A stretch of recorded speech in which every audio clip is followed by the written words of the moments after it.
This conference will now be recorded. Hello and good afternoon, everyone. Thank you so much for joining us. Today is Wednesday, June 17th. My name is Lindsay Sin, Deputy Secretary for Women Veterans Affairs here at Calvet, and I'll be your host throughout this presentation. Today's topic is volunteering, building a community through giving. We are joined today by two guest speakers, Magdi Zakari from Team Rubicon and Becky Aguilar from The Mission Continues. But before we get started, I want to provide a few reminders. As those of you who have participated on our webinars in the past know well, we ask that you mute your phones so that we can hear our presenters loud and clear. Also, this is being recorded so that other people who are not able to make it today are able to hear what our discussion and topics are. This webinar will also be available on our website in a few days. You can find it at calvet.ca.gov/womenvets. And then if you select our webinar button, you can see this webinar, you can see our past webinars, and you'll also find our schedule for what we plan to do in the future. As always, we ask that you hold your questions until the end of the presentation, and then you're welcome to add a question into our chat window that we'll try and get to at the end of the presentation. And if you have any other questions about today's webinar, you can always email us at womenveterans@calvet.ca.gov. And if you have ideas or topics you'd like to hear about, then we're all ears, so please email us and give us some ideas and suggestions for topics that we should think about presenting on. So now I'd like to get started. I'm first going to ask our presenter, Magdi Zakari, to give a little bit of a presentation about Team Rubicon. So when we put this webinar on, we wanted to hear about how people and veterans are providing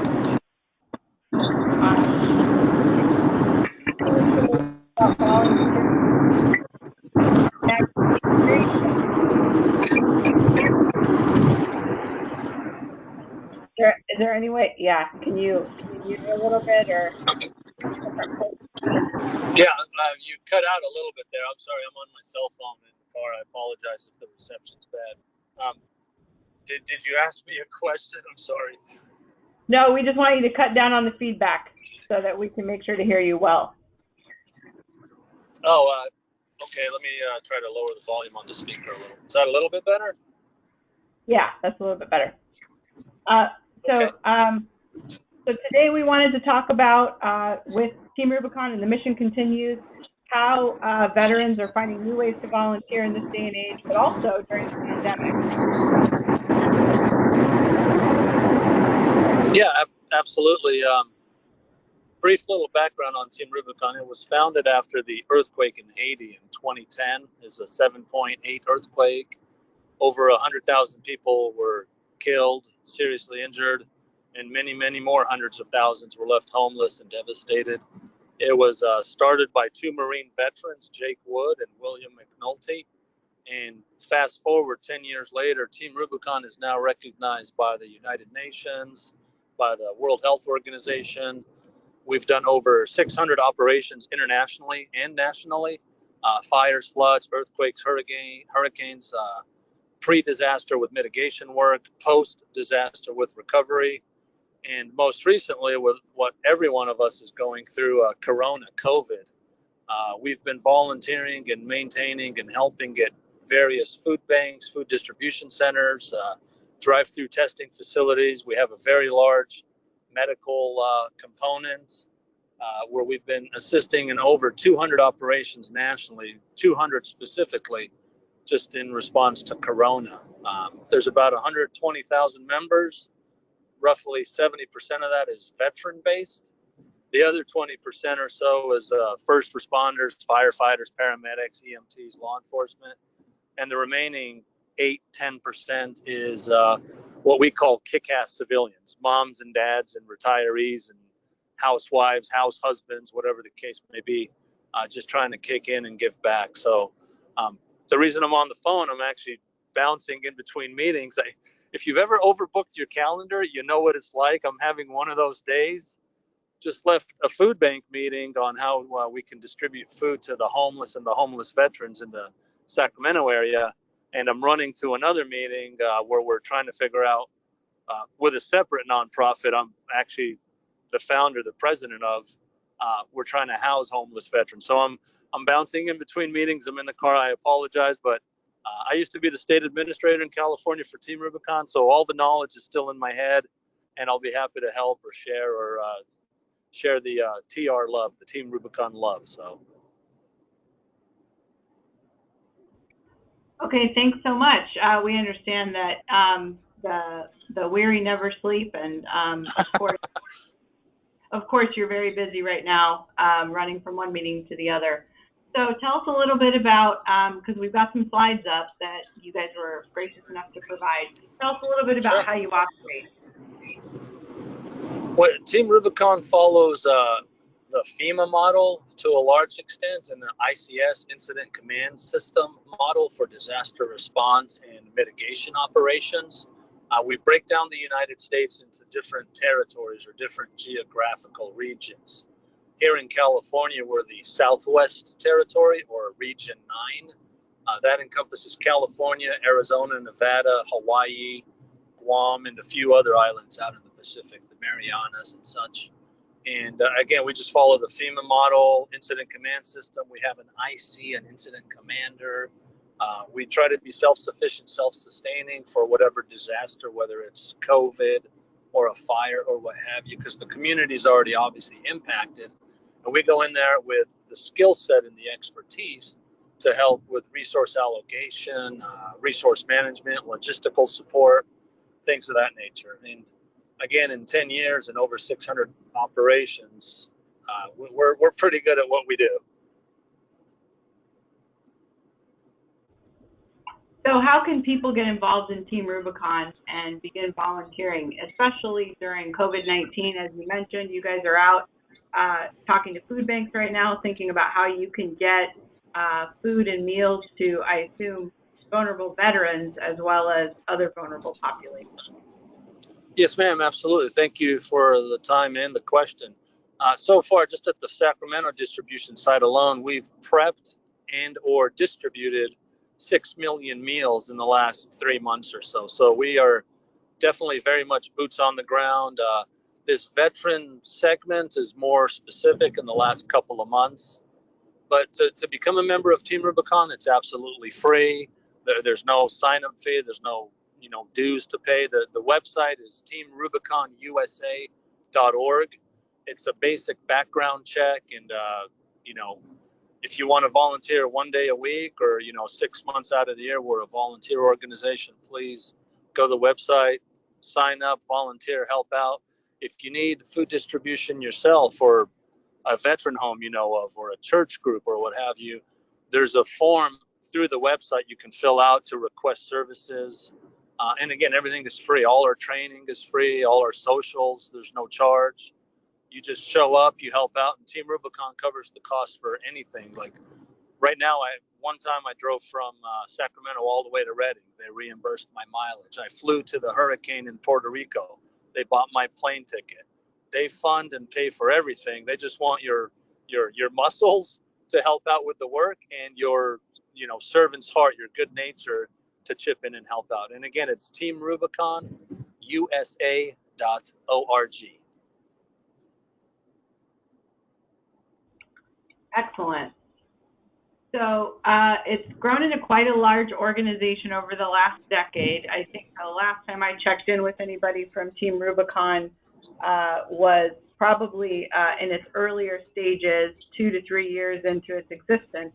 And even then it was getting quite a bit of attention. So it's good to see that the last 10 years we've really been focusing on a lot of growth. Absolutely. We have major partnerships, AT&T, Under Armour, Home Depot, Case Heavy Equipment, and also through FEMA, CAL FIRE, the BLM, Bureau of Land Management. We're a one-stop shop for disaster operation. There's always been disasters. There's always been disaster response units, but Team Rubicon is unique in that everything is under one umbrella, from suicide prevention and reintegration services training, again, no cost, chainsaw work, heavy equipment work. We could help one elderly veteran, one elderly person, veteran or not a veteran, with defensible space, fire mitigation, or we can help an entire country. We have heavy equipment operators, chainsaw operators, debris removal and management specialists. It's a unique organization. It's not just all work either. We have fun. We go, barbecuing, go-kart racing, bowling. We have socials as well to blow off some steam and have some fun too. So if you've never heard of the organization, if you've never checked them out, if you have a member of your family that's prior military, law enforcement, anybody who's struggled with MST, the brotherhood, the sisterhood with the organization's amazing. I highly, highly, highly recommend you check them out. They literally saved my life. I was one of those depressed veterans about to become one of the 22 a day. And my daughter walked in on me, and that's why I'm still here. Thank God for that. But the very next day, I stumbled across Team Rubicon, and that was about 3 years ago. And like I said, I was the state administrator in California for a couple of years. They're remarkable. They're phenomenal at what they do. Their networking, their social gatherings, their camaraderie. They're not perfect, and nothing and nobody is, but they are really, really phenomenal group of men and women, veteran and non-veteran alike. And I highly, highly, strongly recommend them to anybody who needs help or just wants to chip in and help out. They're phenomenal. Well, Maggie, thanks for being so candid with us. I appreciate you sharing that. I think a lot of veterans sometimes need to hear that they're not alone. And I'm glad to hear that Team Rubicon's an organization where they may be able to find that. So here in California, what does that look like? We've got veterans all up and down the state that are on the same. How do they go locally in their community if they're in like Southern California or the Central Valley here in Northern? Yeah, what Team Rubicon did, usually every state has one state administrator, but since California is so huge, they kind of cut the state in half, population-wise, not geographically. Population-wise, roughly 20 million make up the Northern California state and 20 million make up the Southern California state. And they chose the Grapevine as the demarcation line. So the 48 northern counties make up Northern California, and the 10 southern counties, there's 58 counties total. The 10 southern counties make up Southern California. Kevin Cothlow, and if anybody wants, I put my email, or please share my email, my phone number. I'll be happy to connect you. Kevin is the Southern California State Administrator, and Norman Corson is the Northern California State Administrator. He's the gentleman who took over after my 2 years and I stepped down. And again, you just go to the website, you sign up. It's all geographically based. When you enter in your address, your zip code, the system knows. It should generate a welcome email, which lets the leadership know that somebody new signed up and they reach out to you. And again, if they don't, or the system's delayed, or, right now we're 200 simultaneous operations nationwide. We're all volunteers, mind you. Remember that 99% of us are volunteers. So if it takes a little longer or nobody does reach out to you, please reach out to me, and I'll personally hand that baton to someone or make an introduction or help open a door. But again, just go to the website, free to sign up, free to become a member, free to attend an operation, a social, and you just make the connection that way. And if you need a deeper connection or a more one-on-one, please let me know or let Cindy know, and she has my contact information. I'll be happy to open that door for you. That's excellent. I think some folks are wondering how they, as women veterans at various ages in their lives, who may be busy people, who may be in older decades of their lives, so maybe not as physically capable of doing some of the disaster response, how can they get involved in an organization like Team Rubicon? You guys have enough of variety? Yeah, no, variety is the spice of life. Again, we go on someone's ability, not their age or gender or whatever else divides us, which is silly. Nothing should divide us. We go on ability. And if you are, I've had 4 heart surgeries. Part of my stress and stuff is I'm not the man I used to be. I'm still a nice guy, but after 4 heart surgeries, I can't swing a 20-pound sledgehammer with the young fellas anymore. But there's a lot of opportunity to work remotely. You can be on a phone bank, calling people, doing welfare checks. You can be doing networking opportunities, job fair, veteran stand down. There's a lot of opportunities to help, whether it's socials or what have you, where you don't necessarily have to be that badass dude or dudette, that guy or gal, and swinging a hammer all day. There's plenty of other ways to serve, to chip in, to help out. Logistics support, finance support. We have our own finance team. We have our own wellness, mental health team. There are many, many, many, many ways to help out that you don't have to, be, 10 feet tall and bulletproof and physically fit. You got a servant's heart. You got a compassionate soul and a understanding mind. There's something that you can do with this organization. It's amazing. Okay, Magdi. Well, we really appreciate it. I think that that helps clarify that this is an opportunity that people can look at and get involved, as we are all finding new ways to help continue supporting our communities and even finding that greater purpose in our lives. So I thank you for your time, and thanks for giving us information about Team Rubicon. Definitely illuminating to know that there are more opportunities outside of strictly disaster relief. So I appreciate that. And I think we're going to move on to the Mission Continues with Becky Aguilar. So Becky, I'm going to go ahead. Go ahead. Just going to say just thank you for your time. I appreciate it. I apologize. The meetings got a little crazy, but thank you for the invitation. And if anybody has any questions, please reach out. I'll be happy to answer or help out any way I can. Thank you. Take care. Bye-bye. Okay. All right, now I'd like to introduce Becky Aguilar. She joined the Mission Continue in 2017, and she previously worked for the Jewish Community Foundation of Los Angeles and is as a program specialist for the Center for Design Philanthropy. She's also served at the American Red Cross of Los Angeles as an AmeriCorps NPRC, and she received her bachelor's in criminal justice from Cal State Fullerton and a master's of science in justice studies from Southern New Hampshire University. Becky, welcome. We appreciate having you and hearing more about the Mission Continues, another great organization that has quite a base here in California. I'm going to pass the presenter role over to you and see if this allows you to advance your own slides. So please let me know if that works for you, Becky. Okay. And thank you for the introduction.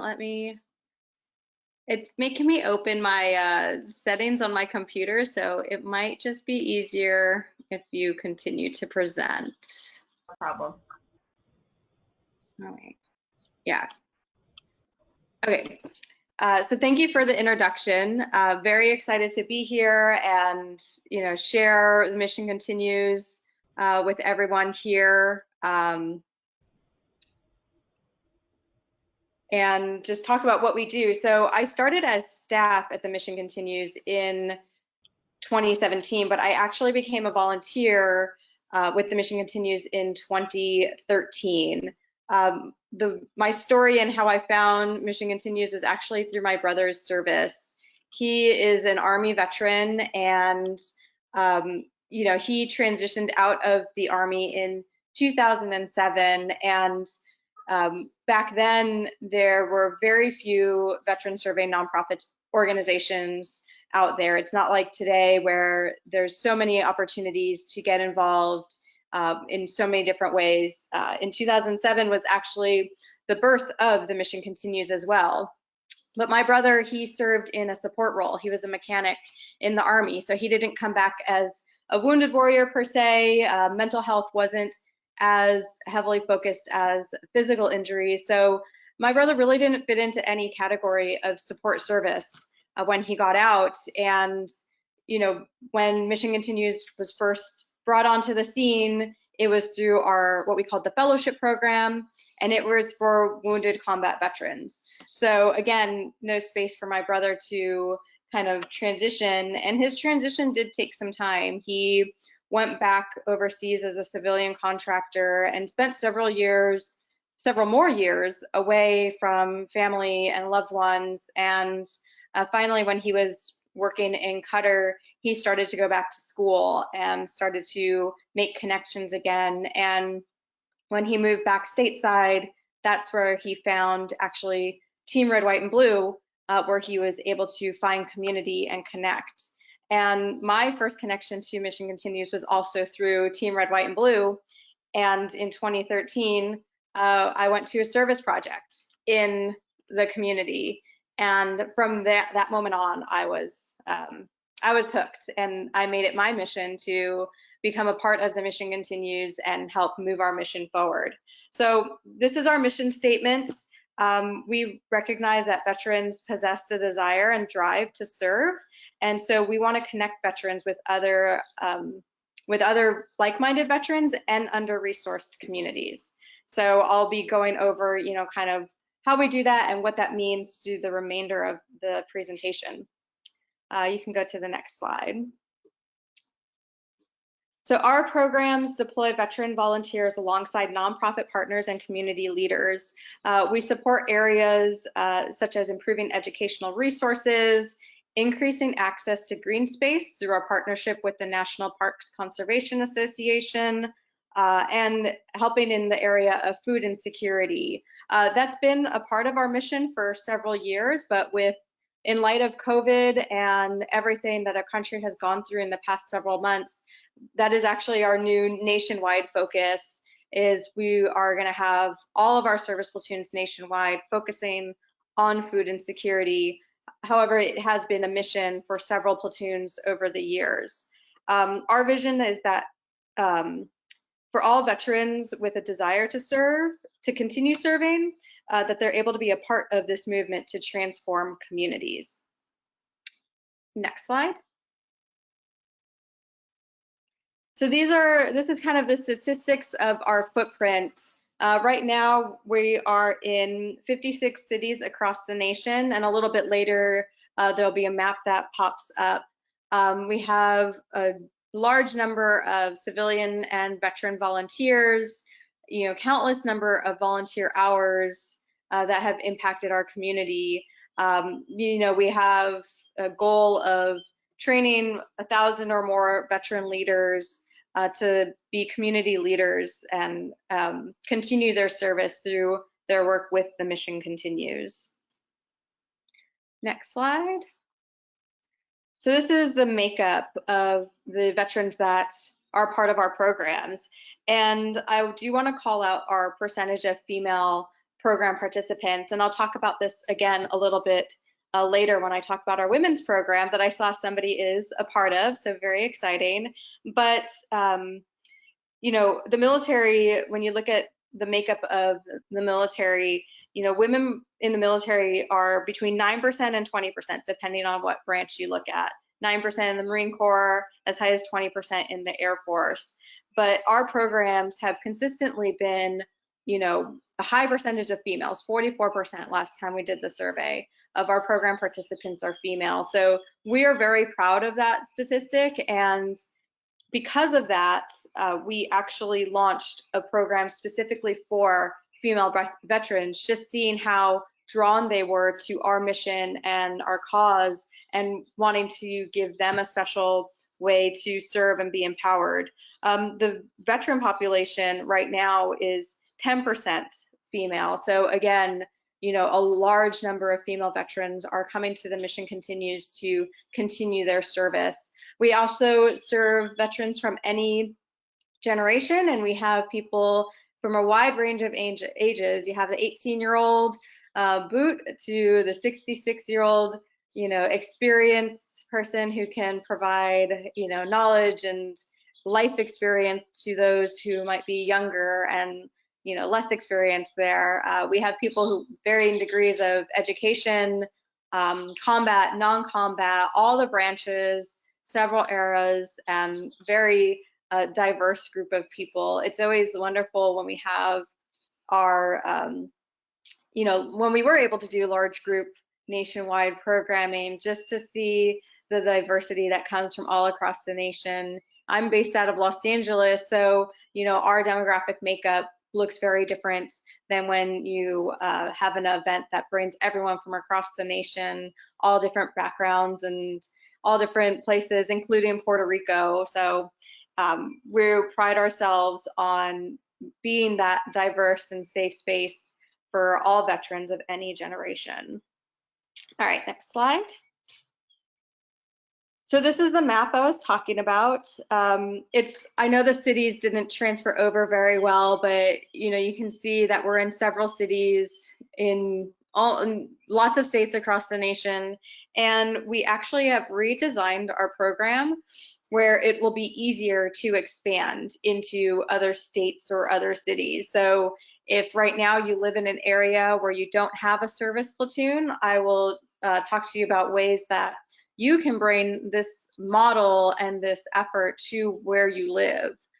We launched what we call a grassroots service platoon campaign a couple years ago, and it was very successful, where veterans from places like Tri-Cities, Washington, which is the eastern part of Washington state, where they had a woman there. She had a passion to bring the Mission Continues to her area, and she got people to sign on, and she now has a service platoon serving her community, and she did that with limited resources from us and some mentorship, but she did that and she built that on her own because that's what she wanted for her community. So because of the success of that, we're finding ways where we can promote more growth and empower more veterans to start things up in places like Las Vegas, Nevada, or Anchorage, Alaska. We are in Hawaii and Puerto Rico, but we'd love to see service platoons in every state across the nation. Next slide. So I'm going to talk about 3 programs, the first being the Service Leadership Corps. So this is our main program to train future platoon leaders, which I'll talk about a little bit later. So this is a 6-month program that focuses on training you to be a community leader. We also just launched a 3-month virtual cohort this week. So we're very excited to bring this curriculum to a 3-month program, all virtual. We had been considering doing this before COVID hit the nation, and when that happened, we realized we needed to jumpstart that idea and start that sooner than later. So we are going to see how this virtual cohort does, and a lot of Service Leadership Corps, the 6-month program, some of it is hands-on learning about doing service projects. So we're going to have to think of creative ways to give the skills and make sure that after 3 months, these leaders are ready to not only, talk to their community, but also host service projects. So upon completion of the 6-month or 3-month program, Corps members will be equipped to be effective members of the platoon leadership team, and they'll be focused on making an impact in under-resourced communities. This program also helps you expand your network and gain skills to drive the change specific to your local community. So you learn tools that are applicable wherever you live. It's not specific to, this is how we do things here and this is what you do, but it's ideas and concepts that will help you in your community, no matter where you live. This also is a great opportunity to expand your network and drive change in your area. So a class of Service Leadership Corps traditionally is between 60 and 70 veteran volunteer leaders. For this virtual cohort, we did a little bit smaller because it's a pilot and we want to make sure that we're doing it right and people are able to make connections, but we have some control measures to make sure that all the programming is going to work well and transition well to only virtual. So this program is open to veterans of any generation, and it's a mix of individual and group learning experiences. You're also paired with a program advisor that will help you through contents, whether it's technical difficulties or understanding, or just talking through the different concepts and ideas that you'll be introduced to during this program. You also get to connect with other service-minded veterans and gain professional experience collaborating with civic-minded organizations and government agencies and other nonprofits. So part of Service Leadership Corps is not just learning concepts, but actually connecting with nonprofits and putting those concepts and ideas to work and building out a plan that you will then execute on after your 6 months or 3 months is up. So it's not just ideas, it's gaining tangible skills that you will execute on at the end of this. So that's really exciting that you're not just learning ideas, you're learning, and then the next step is we're going to support you in the community as you're doing these projects with the connections that you've made. The other tools that you'll gain is learning about community development, asset-based community development specifically, resiliency. We teach communication and effective communication, as well as advocacy. So if this program sounds like something you'd really enjoy to do, the detailed eligibility you'll find on our website. All right, next slide. So the Service Leadership Corps, it feeds directly into our service platoon program. So again, you'll see we're in 53 cities and we have over 80 service platoons, and that's because some cities have more than one service platoon. So in Los Angeles, we have 3 active platoons. They serve different parts of the city.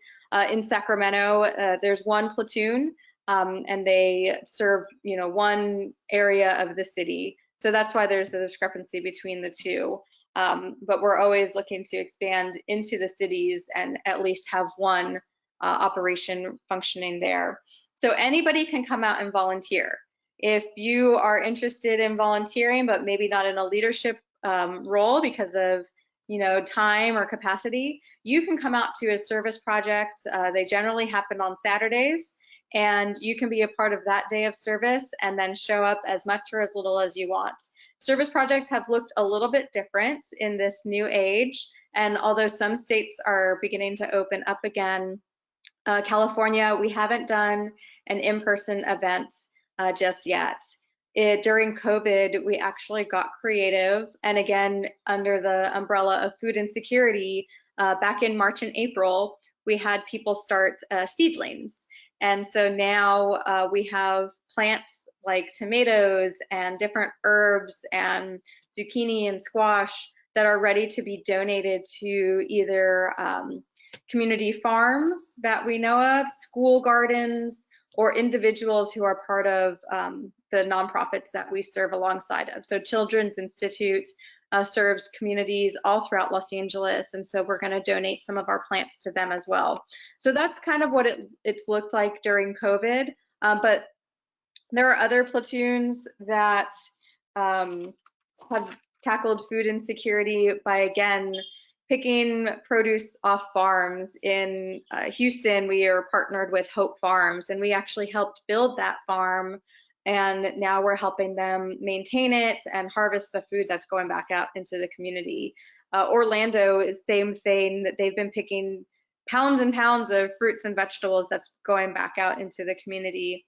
And in Los Angeles and Orange County, the Pacific Northwest, we had a lot of seedlings that were started, again, in March and April. They're now being donated to those community gardens or individuals who are part of our underserved communities. Volunteers will partner with organizations to also cook and deliver food to the community. So in Los Angeles, one of our partners is the East Side Riders Bike Club. Every day since the start of COVID, so for the past 9 or 10 weeks, they have been serving breakfast. They've served almost 50,000 meals since the start, and so we've been there. We've donated to them directly to help them buy supplies, and then we've also been out there helping them cook and hand out the meals. They aim for about 800 a day, 400 during breakfast, 400 during lunch. And so, there's several ways that we've been able to get involved throughout COVID, whether it's fostering seeds at home or being out in the community with some of the essential services. And that's the thing, we want to make sure that we are offering opportunity that's for everybody's comfort level and skill level. You know, traditionally we've done build projects where we might be building garden beds or picnic tables, and I learned how to use a drill at the Mission Continues. I had not done that in my life before, and I've gained so many skills by coming out to service projects. And I love it when you know, it's a male-dominated world, but I love it that our team, our crew in Los Angeles, they encourage people who's it's their first time coming out to try something new. Like, you're looking at the saw, you want to try cutting a piece of wood? Great, I'll show you how to use it safely and comfortably, and or same thing with the drill. So you know, you can gain a lot of skills by coming out there and get out of your comfort zone and try something new, because we have experienced people who are willing to show you and help you do it. Through the service platoon, we do a couple different events. We either host our own, where we're organizing, doing the main recruitments, and doing all the build plans and planning for it. And then we also support other organizations. So that's like what I described with the East Side Riders Bike Club. You know, they're organizing the event, they source all the supplies, and we're just helping add capacity. So hopefully they can do more by us providing volunteers for them. All right, next slide. So the women's program, this is the one I was super excited to talk about because you know, it's a group of female veterans, and I'm always trying to get more female veterans involved in all of our markets. And the women's program was not something that was originally planned at the Mission Continues, but again, based on the large percentage of women that we already had as participants in our program, we launched what was originally called the Women Veterans Leadership Summit back in 2016. So this summit was a weekend-long event, Friday to Sunday, where we flew, you know, 60 or so female veterans, and they'd spend a weekend, you know, learning about leadership and empowerment and taking, you know, self-care skills that they can take back home with them. So that program ran for 4 years, and every year it was more and more popular. We got more and more women applying to be a part of this group. So this year in 2020, we launched the full-on Women Veterans Leadership Program. So this is the 5-month program that's being described on the screen in the presentation. So again, it's a cohort of, you know, 60 to 70 women. This time it's 5 months long. It's the same sort of content and curriculum, but now we can do more, as opposed to just a weekend with a couple of different sessions and, you know, some networking and connecting opportunities. Now you have 5 months to learn and connect. It is, in the traditional sense, there would be 3 in-person sessions in different cities where we fly you out and you have in-person training and opportunities to connect. But this cohort that started in March, they were able to meet in person for the first time, but they're going to be finishing up the program virtually. So it was a difficult shift. You know, the women got to meet in person once, and now, you know, they're Zoom call masters, but it's very hard to make those same connections. But we're doing our best as an organization to make sure that they're still getting quality time with each other, you know, and growing that same way. So it's similar to Service Leadership Corps, only you're going to receive information and skills specific to, you know, a woman's journey. When, you know, when it means to transition, it's very different than the male transition. So if you go to the next slide, I'll talk a little bit more about the program. So again, the first cohort launched this March, and we're going to have applications will be open again soon for the next launch date in December. So that next launch date, it might still be virtual, but you still will have the opportunity to apply and be a part of this. So a little bit about the uniqueness about the program in itself. And again, it's a mix of virtual and in-person, if we're able to, learning. You'll be able to hone your leadership through trainings that strengthen your self-confidence and ability to build a coalition of allies, understanding and ability to leverage your story. And we also do touch on self-care, as well as learning to advocate for yourself and other women and empowering women in under-resourced communities. So on this screen, I want to call out that I listed the program manager for our Women Veterans Leadership Program. Her name is Lauren Gilmartin. She's located in New York City, and she is so passionate about expanding this and getting more women in, in leadership roles across the nation. And again, similar to Service Leadership Corps, Lauren has 2 advisors as part of her team. I want to say Janet is a Navy veteran and Renee is an Army veteran. And both of them, again, are so passionate about women leadership and empowerment that they just can't wait to host every class. They've hosted, again, getting creative with Zoom and making those connections. They've hosted, cocktail hours and just different ways for women to connect. But if you have any questions, you can reach out to me directly. If you have questions about the women program, you can reach out to me or Lauren directly. She was very excited that I was participating in this today. And, she provided the content on the women's program and hopes to connect with any and all of you guys soon. So that's all I have about the Mission Continues. You can definitely learn more on our website about the specific eligibility for both the programs I spoke about and about how to get involved in a service platoon if one is in your area. One program I didn't talk about because I didn't want to take up too much time was our mass deployment. And this is kind of like service platoons where you spend a week in a city beautifying that city and doing service projects alongside community members and then another 60 to 70 veterans from across the nation. And you can learn more about that on our website too. But thank you so much for your invite and for your time. Becky, thank you so much. We are definitely excited to hear from Mission Continues.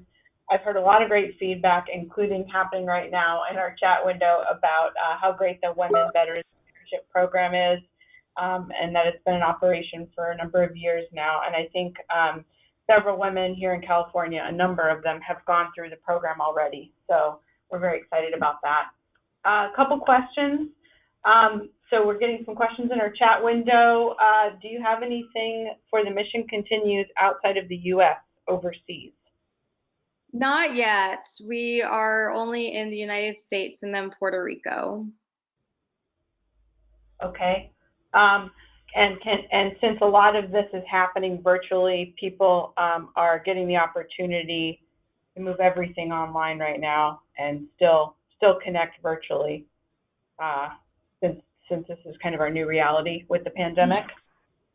Yeah. That actually, I know you're doing that with the leadership program. Okay. Yeah, we still have some virtual events available too, but more and more is moving to in person, but there's still platoons that are doing virtual events for anyone to connect with. Okay, great. And so, so you mentioned Lauren, the program manager for the women's program, and she's based out of New York. Here in California, you're based in Los Angeles. Is there anybody else up here in Northern California or other parts of California that we should be aware of as we try and engage with Mission Continues? Yeah, we have a service platoon in Sacramento. So we don't have any paid staff outside of Los Angeles in California, but our service platoon leader in Sacramento, her name is Pamela Andrews. And she just started with us. And so she would be a great person to connect with when it comes to getting involved with the service platoon and, growing her network there. Also in San Francisco, in the Bay Area, we have one service platoon, and the platoon leader down there, his name is Nate Field. So he's another person that you guys could connect with too. Wonderful. Yeah, it sounds like people would be interested in doing that as well. So, okay, excellent. And so, how is your family doing in all of this? They're doing okay. My cousin, she's a single mom and with 2 young kids, so she has been juggling working as a teacher and also helping her kids with their school. So I think she's very relieved that it's summer now and she has a couple weeks off, but it's been interesting. I'm Yeah, thankful that I've been able to work from home throughout this, like very, very thankful. yeah, yeah. Yeah, we've got a lot of people who are engaging in our webinars these days, and I think it's because, they're still doing their jobs, trying to maintain their professional education and learn what's available to them to get involved in their communities or just learn a new topic. But I'm sure most are doing it from home as well. And so on the one hand, I'm happy to see that we're getting audiences where people are, really wanting to learn more information. On the other hand, I'm sure a lot of folks are ready to get back to something a little more like pre-pandemic pace. But we'll see what happens in the future. So what else? I really appreciate your time. The Mission Continues is a program that we definitely like to engage more with you all here at Calvet and make sure that we're getting resources out for people to be a part of this program, et cetera. Is there any other questions? I'll open it up for some quick questions from our listeners and participants. Does anyone have a question for Becky at this time or for Calvet?